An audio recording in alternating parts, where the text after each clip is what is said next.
नमस्कार दोस्तों, के एग्ज़ाम फाइट में आपका स्वागत है। कैसे हैं आप सभी? उम्मीद है आप सभी सही होंगे। चलिए दोस्तों, आज मैं डीसी जनरेटर से कुछ महत्वपूर्ण प्रश्न लेकर आया हूं, जो कि आपके किसी भी टेक्निकल एग्ज़ाम के लिए महत्वपूर्ण होंगे। दोस्तों, डीसी जनरेटर के हम लगभग 260 प्रश्न करेंगे।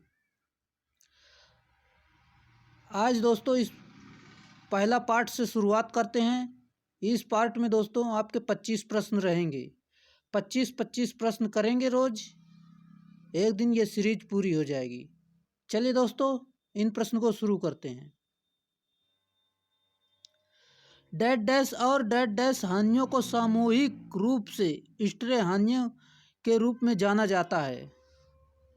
राइट आंसर है दोस्तों ऑप्शन नंबर डी, चुंबकीय और यांत्रिक हानियों को सामूहिक रूप से स्ट्रे हानियों के रूप में जाना जाता है। अगला दोस्तों,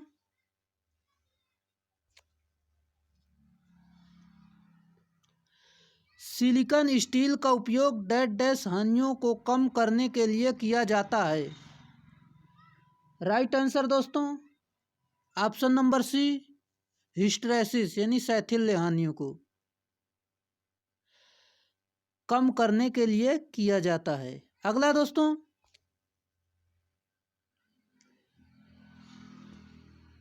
डीसी जनरेटर में वायु हानि समानुपाती होता है। राइट आंसर दोस्तों ऑप्शन नंबर डी, आर्मेचर गति के वर्ग के समानुपाती। अगला दोस्तों अगला सवाल है, लैंप संयोजित आर्मेचर वाले एक 4 पोल शंट जनरेटर क्षेत्र प्रतिरोध और आर्मेचर प्रतिरोध क्रमशः 50 ओम और 0.1 ओम है। इससे 100 वोल्ट और 40 वाट वाले 60 लैंपों को विद्युत धारा शक्ति आपूर्ति प्रदान की जाती है और आर्मेचर धारा का मान क्या होगा?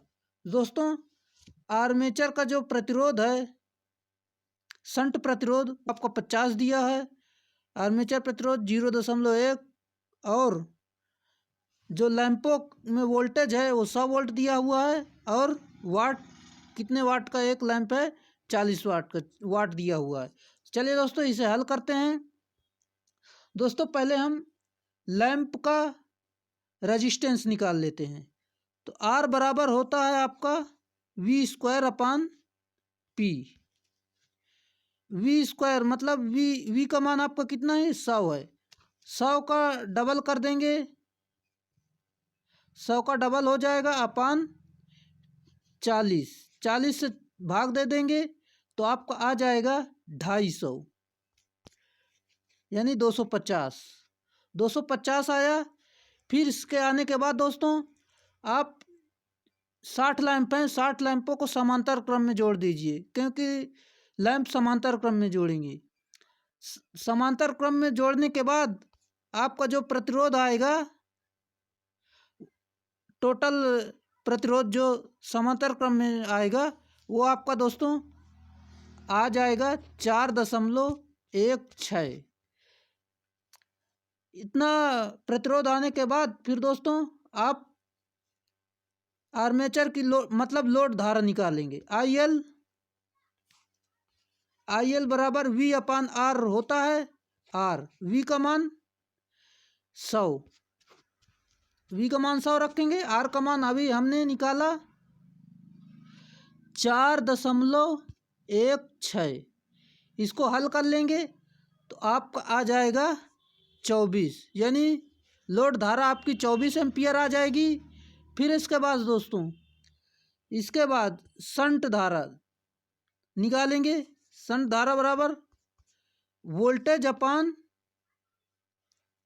सीरीज धारा निकालेंगे। वोल्टेज अपान शंट का प्रतिरोध कितना है? 50 दिया हुआ है। 50 मतलब V का मान 100 रखेंगे अपान 50 आपका आ जाएगा 50 दूनी 200 मतलब 2 आ जाएगा। फिर दोस्तों दोनों को जोड़ लेंगे। आर्मेचर धारा बराबर आपका आ जाएगा IA बराबर लोड धारा IL यानी फिर सीरीज धारा मतलब संट लोड कितना है आपका 24 प्लस 2 आपका आ जाएगा right answer option number C 26। अगले प्रश्न पर चलते हैं। निम्नलिखित में से कौन सी परिवर्ती हानियां हैं? राइट आंसर दोस्तों ऑप्शन नंबर A आर्मेचर ताम्र हानियां। दोस्तों ये परिवर्तित होती रहती हैं। अगला है दोस्तों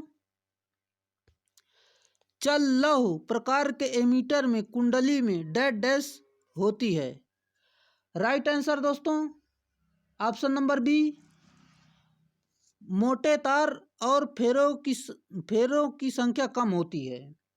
दोस्तों ये AC तथा DC दोनों पर प्रयोग किए जाते हैं। अगला है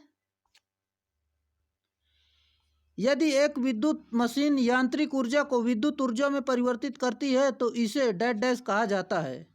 दोस्तों यांत्रिक ऊर्जा को विद्युत ऊर्जा में परिवर्तित करती है यानी ये आपका जनरेटर है। और दोस्तों मोटर जो होती है वो विद्युत ऊर्जा को यांत्रिक ऊर्जा में परिवर्तित करती है। दोस्तों जनरेटर जो है आपका फैराडे के विद्युत चुंबकीय प्रेरण के सिद्धांत पर कार्य करता है। जनरेटर दोस्तों आपका फ्लेमिंग के दाएं हाथ के नियम पर कार्य करता है। और दोस्तों मोटर जो है आपकी फ्लेमिंग के बाएं हाथ के नियम पर कार्य करती है। अगला दोस्तों DC जनरेटर की आभारित विशेषताओं को चुंबकीय विशेषताओं अथवा खुली परिपथ विशेषताओं को संदर्भित करने के सही तरीके का चयन कीजिए। राइट आंसर दोस्तों ऑप्शन नंबर B E0/IF। अगला प्रश्न श्रृंखला कुंडलित जनित्र संट जनित्र और यौगिक पिंड जनित्र डैश DC जनरेटर के उदाहरण हैं। Right answer option number A स्व उत्तेजित जनरेटर। अगला दोस्तों एक संट DC मोटर जो टर्मिनल वोल्टेज V आर्मेचर धारा I आर्मेचर प्रतिरोध R तथा आर्मेचर प्रतिरोध के साथ कार्यशील है उसका पश्च EMF क्या होगा? राइट आंसर दोस्तों ऑप्शन नंबर A इसका EMF आपका V-IR होगा। अगला दोस्तों DC जनित्र के लिए यदि स्थिर हानियां चर हानियों के तुल्य हो तो जनित्र की दक्षता होगी। राइट आंसर दोस्तों ऑप्शन नंबर C अधिकतम होगी। अगला है DC जनित्र के कुंडलन बनी होती हैं। Field coils of DC generator is made of. Right answer दोस्तों ऑप्शन नंबर A ताम्र की बनी होती हैं। अगला है DC जनित्र पर लौ हानि के प्रभाव से होती हैं। राइट आंसर दोस्तों ऑप्शन नंबर A दक्षता की हानि। अगला है ध्रुव फ्लक्स को स्थिर रखते हुए यदि एक DC संट जनित्र की चाल दुगनी कर दी जाए तो उत्पन्न विद्युत वाहक बल होगा। राइट आंसर दोस्तों ऑप्शन नंबर A दोगुना हो जाएगा। अगला है दोस्तों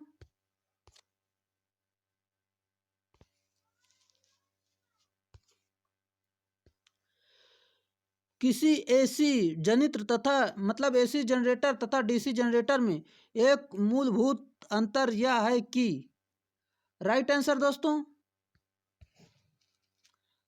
ऑप्शन नंबर D AC जनित्र में सर्पिल वलय होते हैं जबकि DC जनित्र में दिक् परिवर्तन होता है यानी दिक् परिवर्तक होता है कम्यूटेटर।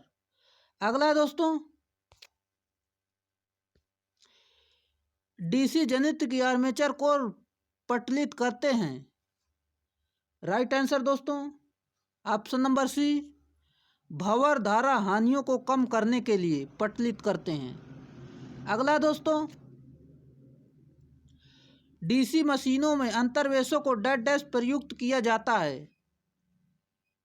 राइट आंसर दोस्तों, आर्मेचर प्रतिक्रिया के प्रभाव को कम करने के लिए प्रयुक्त किया जाता है।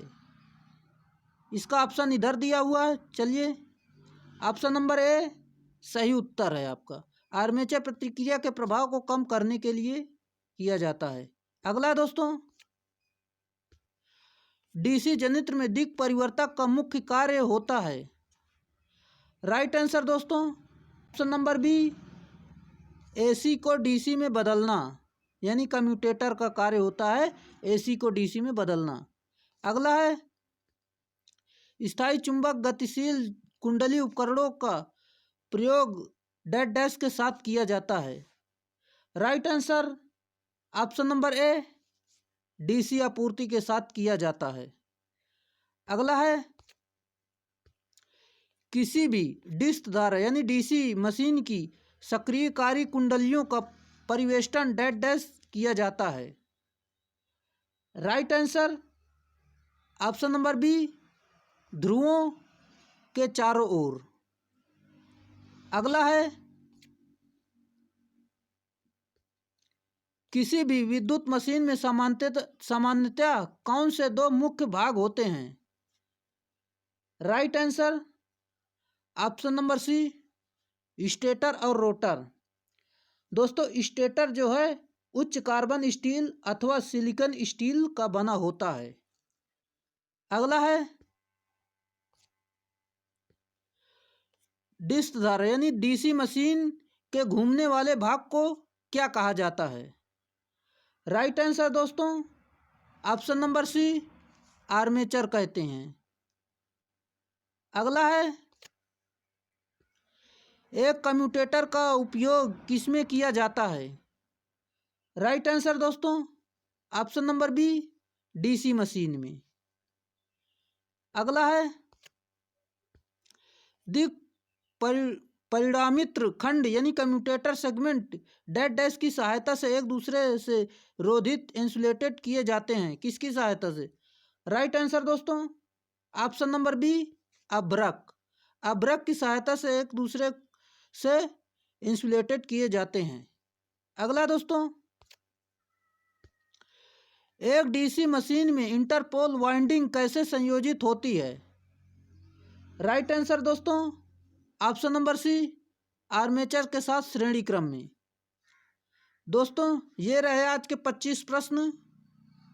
अगर दोस्तों वीडियो अच्छा लगा हो तो लाइक ज़रूर कर दें। दोस्तों वीडियो बनाने में बहुत मेहनत लगती है और अगर वीडियो आप देखा करें तो पूरा देखा करें।